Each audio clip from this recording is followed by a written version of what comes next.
그리스도와의 연합.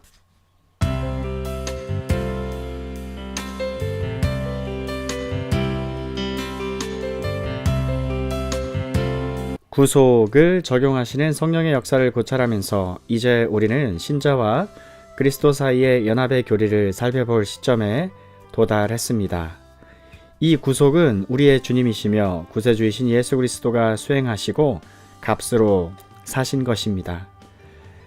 지난 강의에서 이 교리의 계율을 소개할 때 저는 여러분에게 이 교리는 반드시 중생의 교리와 함께 고려해야 한다는 사실을 강조하기 위해 많은 노력을 기울였습니다.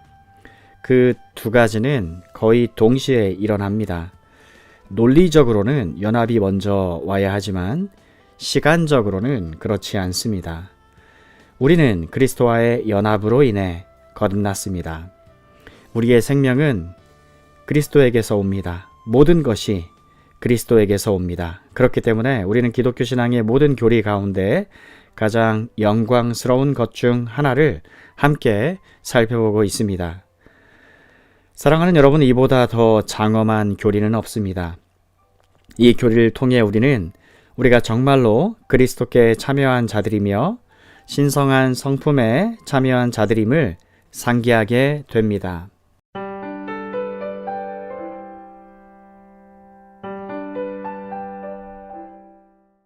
그러므로 이 교리는 자연히 중생의 교리와 동반될 수밖에 없습니다. 지난 강의에서는 이 연합의 교리가 다른 교리들의 마지막 부분이 아닌 이 시점에서 다루어져야 하는 이유들을 살펴본 뒤 그 연합의 성질을 묘사하는 데 사용된 성경의 용어들을 간략하게 알아보았습니다.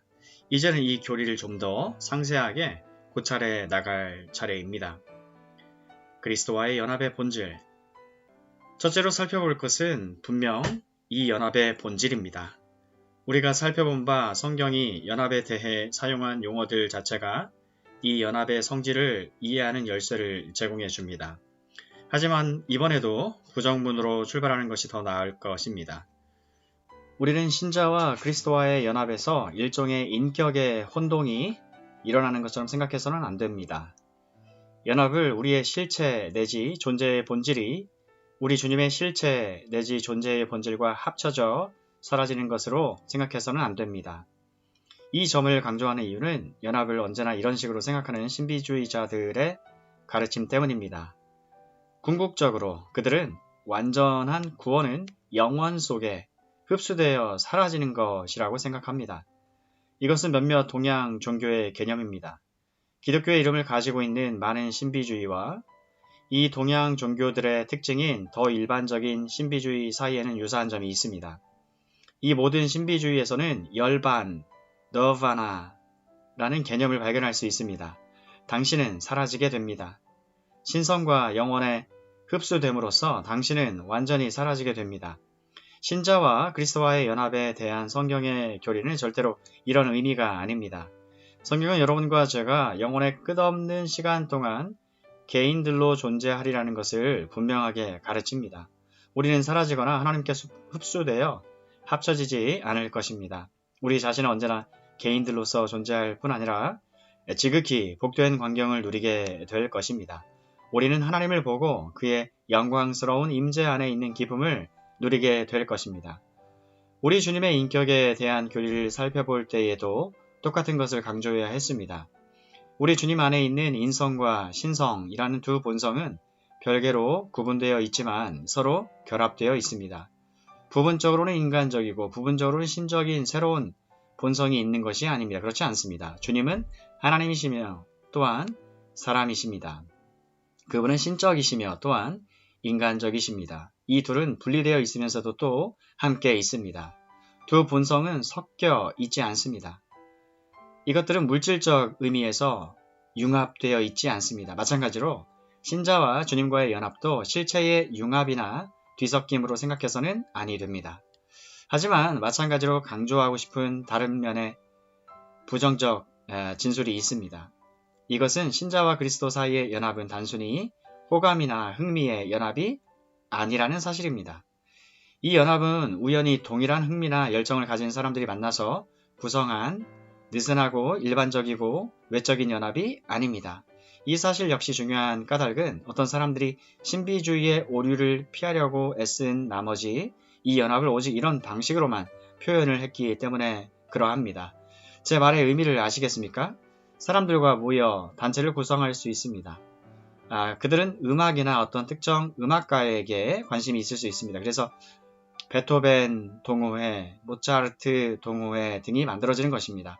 아니면 미술에 관심이 있는 사람들이 한 단체를 만들 수도 있습니다. 여기에는 그 사람들 한데 묶는 공통 관심사가 있으며 이들은 이것을 연합이라고 부릅니다.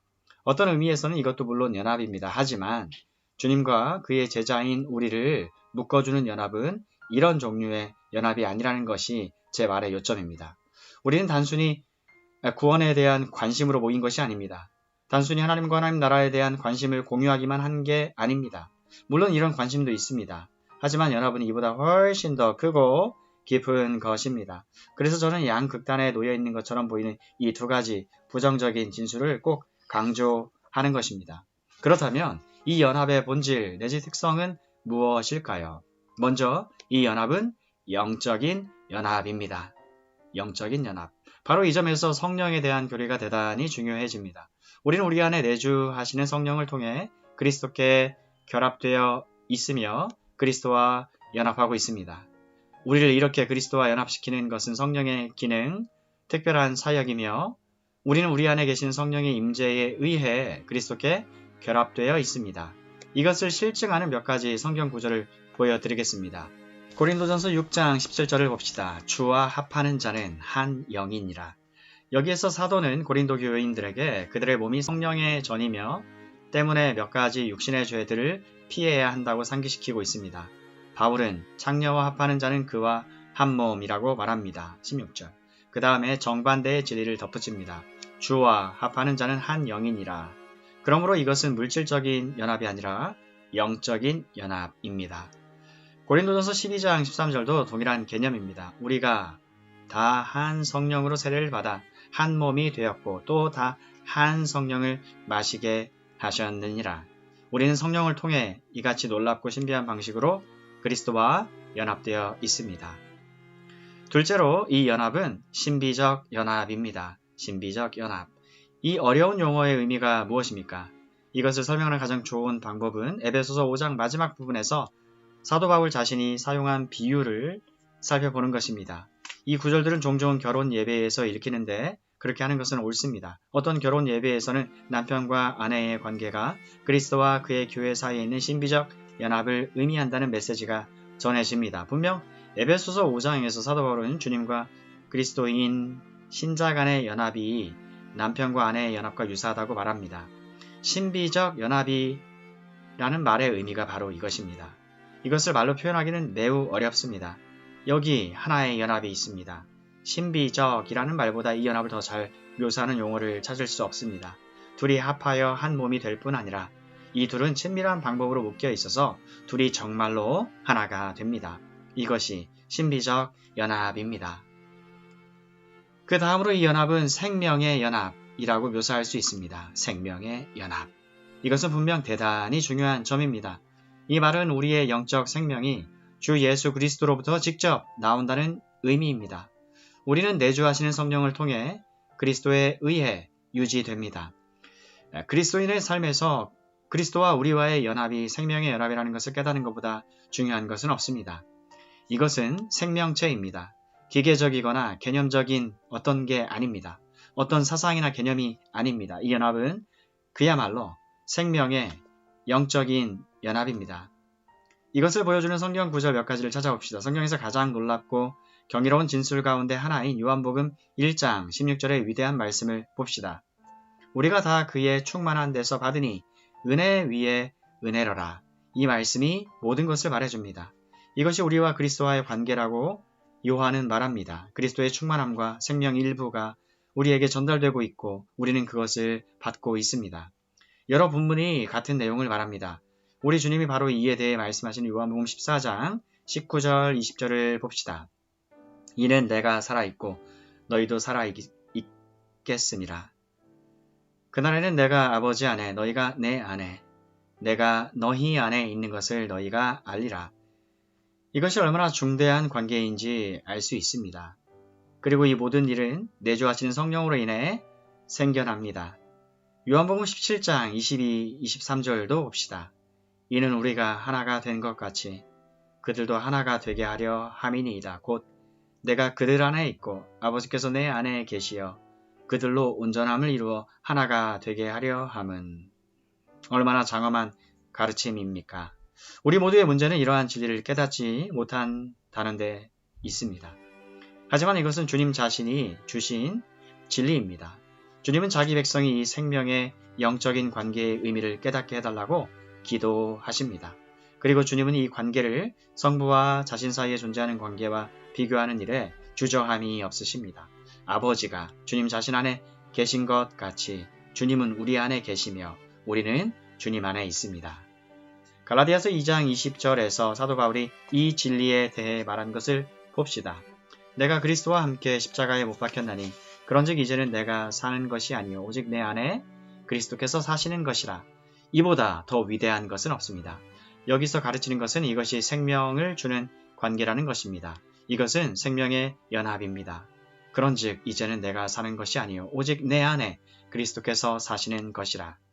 바울은 계속해서 말합니다. 이제 내가 육체 가운데 사는 것은 나를 사랑하사 나를 위하여 자기 자신을 버리신 하나님의 아들을 믿는 믿음 안에서 사는 것이라. 그러므로 다음에 다룰 용어는 유기적이라는 말입니다. 유기적 연합. 유기적이란 말은 양방향의 통행을 시사한다는 점에서 생명의라는 말과 차이가 있습니다. 즉 이 연합에서는 우리가 받기만 할 뿐 아니라 주기도 한다는 것입니다. 여러모로 보아 이에 대한 가장 훌륭한 진술은 에베소서 4장 15, 16절입니다. 오직 사랑 안에서 참된 것을 하여 범사에 그에게까지 자랄지라. 그는 머리니 곧 그리스도라. 그에게서 온 몸이 각 마디를 통하여 도움을 받음으로 연결되고 결합되어 각 지체의 분량대로 역사하여 그 몸을 자라게 하며 사랑 안에서 스스로 세우느니라. 얼마나 놀라운 진술입니까?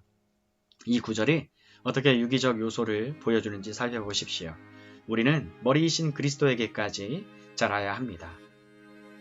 하지만 바울이 온 몸이 각 마디를 통하여 도움을 받음으로 연결되고 결합되어 라고 말하는 것을 주목하십시오. 그러므로 우리는 그저 받기만 하는 것이 아니라 또한 주기도 합니다. 우리는 모두 능동적인 지체들입니다. 몸의 각 부분은 몸의 생명에 대해 중대한 역할을 하고 있습니다. 우리는 그저 수동적이기만 한 것이 아닙니다. 유기적인 관계, 유기적인 연합이 있습니다. 머리뿐 아니라 각 지체들도 활동을 하고 생명력을 지닙니다. 그들은 모두 나름대로 기여를 합니다. 이것이 바로 교회가 그리스도의 몸이라는 엄청난 개념입니다. 우리 자신에 대한 이 놀랍고 고귀한 진리를 인식하는 것보다 더 우리의 믿음을 자극하고 실제로 거룩해지도록 격려하고 자극해주는 것은 분명 아무것도 없습니다. 다시 한번 말씀드리지만 저는 교회의 영적 수준이 이토록 낮은 주된 이유는 이런 교리들을 이해하지 못했기 때문이라고 점점 더 확신하게 됩니다. 우리는 너무 많은 것을 주관적 견지에서 생각하며 뭔가를 이루기 위해 노력하는데 너무 많은 시간을 들이는 나머지 거룩하게 되는 길은 우리 자신에 대한 진리를 이해하고 우리의 고귀한 부르심과 특권적 위치를 인식하는 것임을 깨닫지 못합니다. 유기적 연합에 대한 다른 진술이 바울이 이 연합을 남편과 아내의 관계에 비유하는 에베소서 5장의 동일한 본문에도 나옵니다. 각자 자신의 의무와 독립적인 기능을 가지고 있습니다. 하지만 이 연합에서 둘은 각자 자신이 맡은 역할을 수행하며 이것이 그리스도와 교회의 관계입니다. 우리가 해야 할 역할이 있고 우리가 기여해야 할 몫이 있습니다. 다음은 개인적이라는 용어입니다. 이 연합은 개인적 연합입니다. 개인적 연합.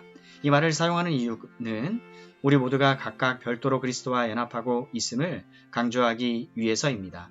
이것을 강조해야 하는 이유는 특히 로마 가톨릭과 영국 국교의 가톨릭파, 앵글로 가톨릭 가운데 매우 널리 퍼져 있는 가르침 때문에 그러합니다. 이 가르침은 스스로를 자유로운 복음주의자라고 부르기 좋아하는 사람들에게도 교묘히 흘러들어가고 있습니다.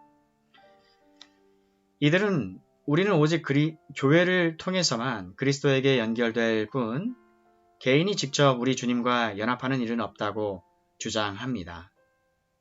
이 가르침은 개인적 측면을 배제해버리고 집단적 측면만 강조합니다.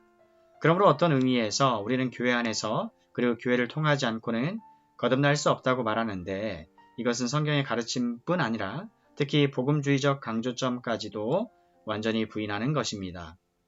복음주의가 강조하는 것은 우리는 모두 개인적으로 우리 주님과 관계를 맺으며 우리가 몸의 지체가 되는 것은 오로지 이 관계 때문이라는 것입니다. 물론 어떤 의미에선 이들을 분리할 수 없습니다. 하지만 저는 나의 생명이 교회가 아닌 주님으로부터 받은 것이라는 사실을 힘주어 강조하고 싶습니다. 우리 모두가 동시에 주님의 생명에 참여하기 때문에 우리는 모두 그리스도의 몸의 지체이며 교회 안에 있는 것입니다. 그리스도의 신비적 몸에 속하지 않고는 그리스도인이 될 수 없습니다. 하지만 올바른 순서는 우선 개인을, 그 다음 두 번째로 집단을 놓는 것입니다. 그러므로 우리는 교회로 인해 난 것이 아니라 교회는 우리의 영적인 어머니가 아닙니다.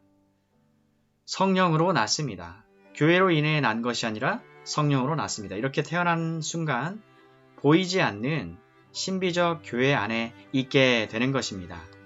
그러므로 개인적 측면을 강조하도록 합시다. 그리고 어떠한 그럴듯한 가르침도 우리에게서 이런 개인적 측면을 빼앗아 가지 못하도록 조심합시다. 교회를 통해 주님께 가야 하는 것이 아닙니다. 우리는 한 사람씩 개인적으로 주님께 나갈 수 있으며 집단적으로만이 아니라 단독으로도 주님께 연합되어 있습니다. 마지막 용어는 이것이 분리될 수 없는 연합이라는 것입니다. 분리될 수 없는 연합. 이것은 강조할 필요가 없습니다. 지난 강의들에서 함께 살펴본 모든 내용의 당연한 귀결입니다. 저로서는 성령을 통해 이와 같이 그리스도 안에 들어왔다가 다시 연합에서 나가고 다시 그 안에 들어왔다가 또 나가는 일을 반복하는 것은 생각할 수 없는 일입니다. 연합은 단번에 그리고 영원히 이루어지는 일입니다. 현재 일이나 장래 일이나 능력이나 높음이나 기쁨이나 다른 어떤 피조물이라도 우리를 우리 주 그리스도 예수 안에 있는 하나님의 사랑에서 끊을 수 없으리라. 로마서 8장 38, 39절. 이것은 분리될 수 없는 연합입니다. 이로 인해 하나님께 감사하십시오. 연합이 이루어지는 방법 내지 방식. 이제 연합이 어떻게 확립되는지 살펴봅시다. 연합의 본질과 특성이 이러하다면 이 연합이 어떻게 일어나는 것일까요? 우리는 분명 대단히 커다란 신비와 맞닥뜨린 것이며 주의 깊게 접근해 나가야 합니다. 하지만 어쨌든 두 가지 주된 요소들이 개입되어 있다고 말할 수 있습니다. 무엇보다도 이 연합은 분명히 성령의 역사입니다. 성령의 역사. 에베소서 2장 5절은 이것을 하나님이 우리를 그리스도와 함께 살리셨다라고 표현합니다. 이것은 우리를 살리시는 성령의 역사입니다. 이 점은 이미 살펴보았습니다. 그리고 성령은 우리를 그리스도와 함께 살리십니다. 이것이 연합입니다. 그러므로 효력 있는 부르심과 중생 그리고 우리가 지금까지 살펴본 모든 일에서 주된 사역은 성령 하나님이 행하십니다. 하지만 우리는 그 결과 우리의 믿음이 작용하기 시작하며 우리의 믿음이 이 연합의 중대한 부분이라는 사실도 강조해야 합니다. 믿음은 첫 번째가 아니라 두 번째 사항입니다. 이 사실은 필연적으로 우리로 하여금 믿음에 대한 성경의 교리를 고찰토록 인도합니다. 우리의 믿음은 성령의 역사로 이루어진 이 연합이 유지되고 발전되고 강화되도록 돕습니다.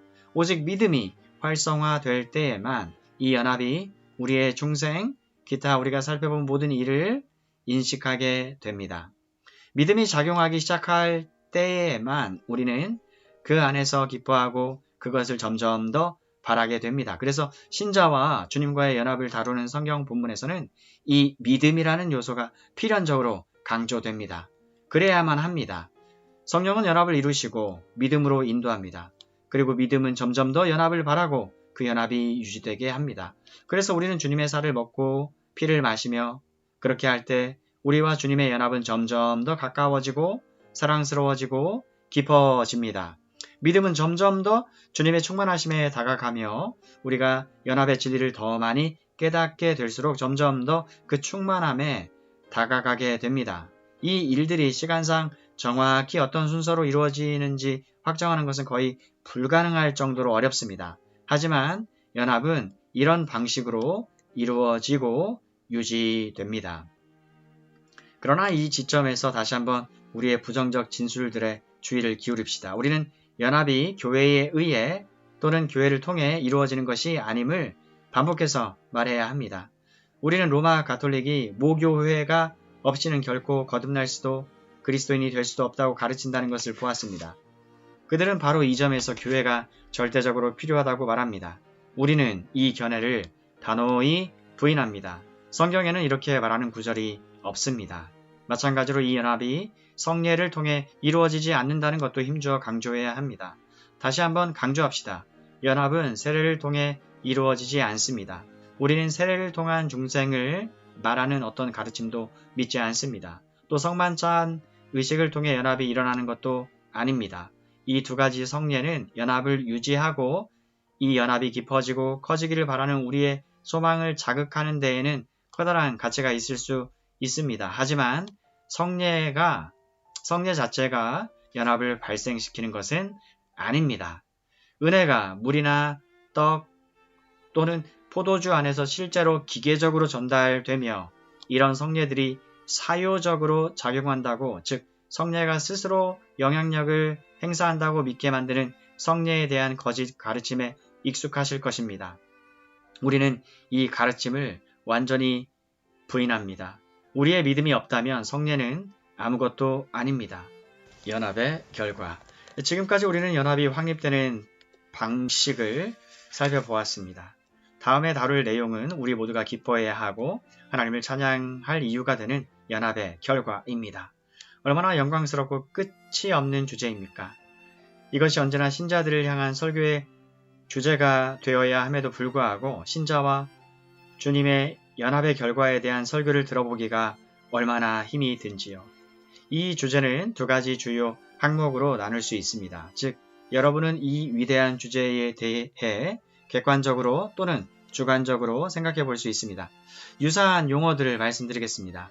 객관적이라는 말 옆에는 언약적, federal이라는 말을, 주관적이라는 말 옆에는 영적, spiritual이라는 말을 놓아 보십시오. 지금은 몇 가지 제목만 제시할 수 있을 뿐입니다. 성화 교리를 다룰 때 이 중 일부를 자세히 살펴볼 수 있으리라 생각합니다. 하지만 지금은 전체적으로 살펴보면서 우리가 그리스도와 연합했다는 것이 우리에게는 필연적으로 어떤 의미가 있는 것인지 조금만 알아보도록 합시다. 성경에서 가르치는 것 몇 가지를 살펴보겠습니다. 언약적이고 객관적인 면을 먼저 보아야 합니다. 저는 심지어 계속해서 객관적인 면에 대한 이야기만 하고 싶은 생각까지 듭니다. 언제나 주관적인 것보다 객관적인 것을 우선시해야 합니다.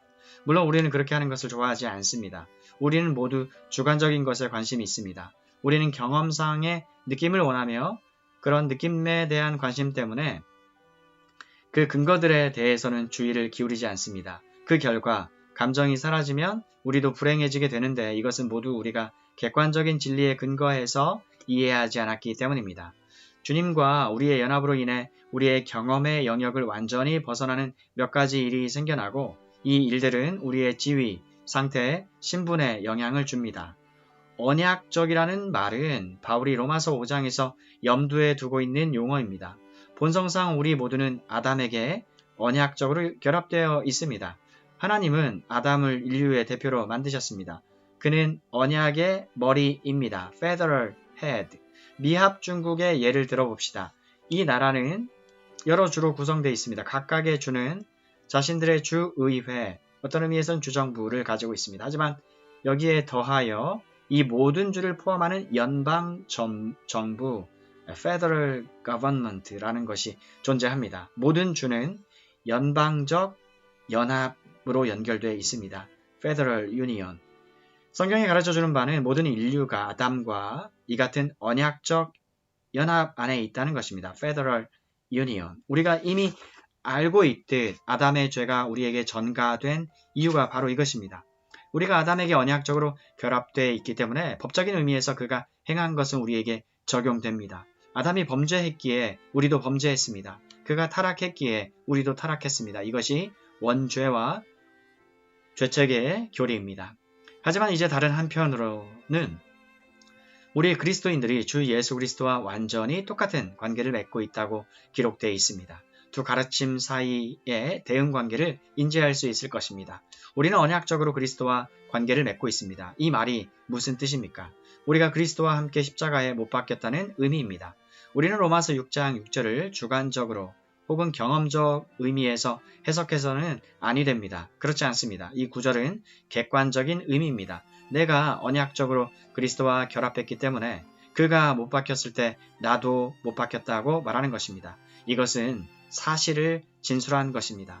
하나님은 그렇게 여기십니다. 로마서 6장 5절에는 우리가 그의 죽으심과 같은 모양으로 연합한 자가 되었으면 이라고 기록되어 있습니다. 로마서 6장 8절은 우리가 그리스도와 함께 죽었다고 말합니다. 우리는 그리스도와 함께 죽었습니다. 나아가 우리는 그의 죽으심과 합하여 세례를 받음으로 그와 함께 장사되었나니 로마서 6장 4절라고 했습니다. 그리고 6장 11절은 이렇게 덧붙입니다. 이와 같이 너희도 너희 자신을 그리스도 예수 안에서 하나님께 대하여는 살아있는 자로 여길지어다. 이 모든 일은 모든 그리스도인, 그리스도 안에 있는 우리 모두에게 해당됩니다. 이 언약적 관계로 인해 나는 내가 그리스도와 함께 십자가에 못 박혔다고 믿어야 합니다. 아담이 죄를 범했을 때 나 역시 죄를 범한 것과 똑같은 방법으로 그리스도가 십자가에 못 박혔을 때 나도 십자가에 못 박혔습니다. 나는 그리스도와 함께 죽었고 그와 함께 장사되었으며 그와 함께 살아났습니다. 에베소서 2장 6절을 보십시오. 또 함께 일으키사 그리스도 예수 안에서 함께 하늘에 앉히시니 바울은 지금 우리에게 앞으로 일어날 일을 말하고 있는 것이 아닙니다. 바울이 여기서 말하는 바는 비록 우리가 여전히 땅 위에 있지만 언약적으로 그리고 이 관계의 견지에서 볼 때 우리 그리스도인들은 현재 그리스도 안에서 그와 함께 하늘에 앉혀 있다는 것입니다. 하지만 이것이 다가 아닙니다. 너희도 그 안에서 충만하여졌으니 그는 모든 통치자와 권세의 머리시라. 골로새서 2장 10절. 이 말씀 역시 분명히 언약적 진술, 법적 내지 법정적 진술입니다. 이 모든 일이 당황스럽게 여겨지는 분이 아무도 없기를 바랍니다. 사랑하는 성도 여러분, 저는 지금 여러분이 들을 수 있는 가장 위대한 일들에 대해 말씀드리고 있습니다. 하나님께 감사하십시오. 저는 여러분과 나 자신에 대한 진리를 말하고 있는 것입니다. 이런 용어들로 인해 주저앉지 마십시오. 이것들은 성경의 진술입니다. 물론 이 용어들은 어렵습니다. 하지만 가치 있는 것은 모두 어려운 법입니다. 어렵다고 해서 이것에 관심을 갖지 않는다면 자신이 정말 그리스도인인지 확인해 보시는 것이 좋겠습니다. 우리는 하늘에 앉아 있으며 그리스도 안에서 충만하여집니다. 다시 한번 들어보십시오. 바울은 고린도전서 1장 30절에서 이렇게 말씀합니다. 너희는 하나님으로부터 나서 그리스도 예수 안에 있고 예수는 하나님으로부터 나와서 우리에게 지혜와 의로움과 거룩함과 구원함이 되셨으니 이 일은 이미 일어났습니다. 물론 이 일이 실제적이고 경험적인 면에서 다 이루어진 것은 아닙니다. 하지만 저는 이미 그리스도 안에서 최종적으로 구속되었습니다. 이것이 바로 로마서 8장에서 바울이 칭의에서 영화로 넘어가 부르심 받은 사람들은 이미 영화롭게 되었다고 말하는 이유입니다. 때문에 연합은 파기할 수 없는 것입니다. 그러나 이것들을 하나씩 살펴보도록 합시다. 그리스도는 우리에게 지혜와 의로움과 거룩함과 구원함이 되셨습니다. 이 가르침이 정말로 말해주고 있는 사실은 우리의 죄가 그리스도에게 전가되었고 그리스도의 의가 우리에게 전가되었다는 것입니다. 이 점은 칭의를 다룰 때 자세히 살펴볼 것입니다만 이 시점에서 이 구절이 의미하는 바는 그리스도 안에 있는 모든 것이 우리의 연합으로 인해 나의 것이 되었다. 나의 것이 되었다는 것입니다. 그러므로 다음으로 강조해야 할 사항은 우리가 그리스도와의 연합으로 인해서 성령으로 인침을 받았다는 것입니다. 성령으로 인치심을 받았다. 어떤 의미에서 이 연합은 인치심을 통해 발생하지만 둘은 분리된 것입니다. 나는 그리스도에게 결합되었기 때문에 성령으로 인치심을 받습니다. 내가 그리스도와 하나이기 때문에 나는 그분이 한량없이 받으신 성령을 받습니다. 이 연합의 다음 결과는 우리가 양자됨을 받는다는 것입니다. 이것은 별도의 교리이며 나중에 다룰 것입니다. 앞으로 보겠지만 신자와 그리스도와의 연합은 양자됨과 같은 것이 아닙니다. 그러나 양자됨은 연합의 결과 중 하나입니다. 마지막 사항입니다. 바울이 또다시 로마서 8장에서 논증하는 바와 같이 우리는 양자가 되었기 때문에 하나님의 상속자입니다. 그렇기 때문에 그리스도와 함께한 상속자입니다. Co-heir with Christ. 그리스도가 상속자이기 때문에 우리는 공동 상속자들임이 분명합니다. 우리는 하나님이 자기를 사랑하는 자들을 위해 예비하신 영광을 받는 공동 상속자들입니다. 지금까지 말씀드린 것들이 우리와 주 예수 그리스도와의 연합으로 인한 언약적이고 객관적인 결과들입니다. 마지막으로 주관적이고 영적인 결과들 중 중대한 것들을 열거해 보겠습니다. 연합은 우리가 그리스도와 교제를 나눈다는 것을 의미합니다. 이 말은 모든 것을 포함합니다. 교제에 대해서는 요한복음 17장과 요한 1서에 자세하게 나와 있습니다. 또 요한복음 1장 16절에도 나와 있습니다. 우리가 다 그의 충만한 데서 받으니 은혜 위에 은혜로라. 이것 또한 고린도후서 3장 18절에 나와 있듯이 우리가 그와 같은 형상으로 변화하여 영광에서 영광에 이르게 된다는 의미이기도 합니다. 얼마나 엄청난 개념입니까? 그리스도께 결합되어 있기 때문에 우리는 그리스도와 같이 됩니다. 그 아들의 형상을 본받게 하는 것. 로마서 8장 29절. 이것이 바로 구원의 목적입니다. 그리스도와 결합하여 수건을 벗은 얼굴로 그를 바라보게 될 때 우리는 그리스도의 형상으로 변하게 됩니다. 사랑하는 여러분, 이것이 그리스도인의 삶입니다. 이것이 우리 모두에게 일어나고 있는 일입니다. 참된 그리스도인이라면 누구나 이 일이 일어나야 합니다. 우리는 정지 상태에 있는 게 아닙니다. 저는 물론 그리스도의 인성을 담는 것에 대해 말하고 있습니다. 우리가 신적인 존재가 되는 것은 아니지만 주님이 이 세상에 살고 계셨을 때의 모습처럼 변화됩니다. 우리는 하나님의 사랑하시는 아들처럼 됩니다. 이런 점에서 그리스도는 많은 형제 중 맏아들입니다. 그 결과 우리도 당연히 열매를 맺게 됩니다. 주님이 사용하실 수 있는 사람이 됩니다. 이것이 요한복음 15장의 위대한 가르침입니다. 제가 강조코자 하는 마지막 사항은 우리가 주님의 고난에 심지어 그분의 죽으심에까지 동참케 된다는 것입니다. 바울은 빌립보서 3장 10절에서 내가 그리스도와 그 부활의 권능과 그 고난에 참여함을 알고자 하여 그의 죽으심을 본받아. 얼마나 위대한 사상입니까? 우리는 이 일을 성취하고 곰곰이 생각하며 이 일에 대해 기도해야 합니다. 바울은 골로새서 1장 24절에서 이것을 다른 방식으로 표현합니다. 나는 이제 너희를 위하여 받는 괴로움을 기뻐하고 그리스도의 남은 고난을 그의 몸된 교회를 위하여 내 육체에 채우노라. 감히 이 말을 완전히 이해한다고는 말하지 않겠습니다. 그러나 신자와 주님과의 연합의 교리에 대해 이보다 더 훌륭한 진술이 없다는 사실만은 알고 있습니다. 사도 바울은 육체 가운데 있는 자신의 고난을 어떤 의미에서 그리스도 자신의 고난과 역경에 남은 것을 채우는 것이라 해석합니다. 바울은 자신의 육체에 이것을 짊어지고 있습니다. 신비적 연합의 결과 그는 그리스도의 고난에 이와 같이 신비적으로 참여하게 되었습니다. 중세시대 어떤 사람들은 주님과 주님이 그들을 위해 하신 일을 너무 깊이 묵상한 나머지 그들의 손에 못자국, 즉 성흔이 나타나기까지 했다는 이야기가 전해옵니다.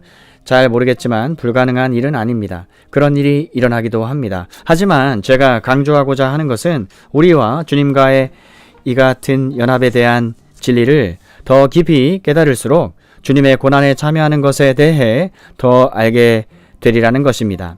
이 세상에서 주님은 간고를 많이 겪었으며 질고를 아는 자이셨습니다. 이사야 53장 3절. 이것은 세상의 죄 때문이었습니다. 주님은 사람들의 마음이 하나님과 원수된 것을 보시고 마음이 상하셨습니다. 슬픔과 고통을 당하셨습니다. 우리와 주님과의 관계 및 연합을 가장 민감하게 측정할 수 있는 기준은요, 우리가 이 고통을 얼마만큼, 어느 정도 알고 있는가 하는 것입니다. 이것은 그저 구원받기를 갈망하는 영혼들에 대해 상투적인 말을 늘어놓는 것과는 다른 문제입니다. 그렇지 않습니다. 그보다 훨씬 더 깊은 것입니다. 그런 말은 순전히 육적인 것일 수 있습니다. 하지만 주님의 고통을 안다는 것은 언제나 영적인 것입니다. 우린 사람들의 죄와 그들의 상실된 상태 때문에 정말로 고통을 받습니다. 우리와 주님과의 연합 때문에 우리는 주님처럼 영혼의 탄식이 무엇인지 어느 정도 알 수 있습니다. 그 깊은 관심과 고통, 영혼의 고뇌를 아는 것입니다. 이것이 우리의 복되신 주님이자 구세주와 신자인 우리가 연합한 것의 주관적 결과들 가운데 하나입니다. 하나님 아버지, 성령을 통해 우리가 신자와 주님 간의 연합이라는 이 놀라운 교리에 눈을 뜨게 하소서. 우리가 힘을 다해 이 연합을 상세히 연구하고 자신에게 적용하며 나는 그리스도와 함께 십자가에 못 박혔습니다. 나는 그의 죽으심을 담도록 심어졌습니다. 나는 그와 함께 죽었습니다. 나는 그와 함께 장사되었습니다. 나는 그와 함께 살아났습니다. 나는 그와 함께 하늘에 앉았습니다. 이것이 나의 상태입니다. 내가 그리스도 안에 있고 그분과 연합했기 때문에 이것은 사실입니다. 라고 말하게 하소서. 아멘.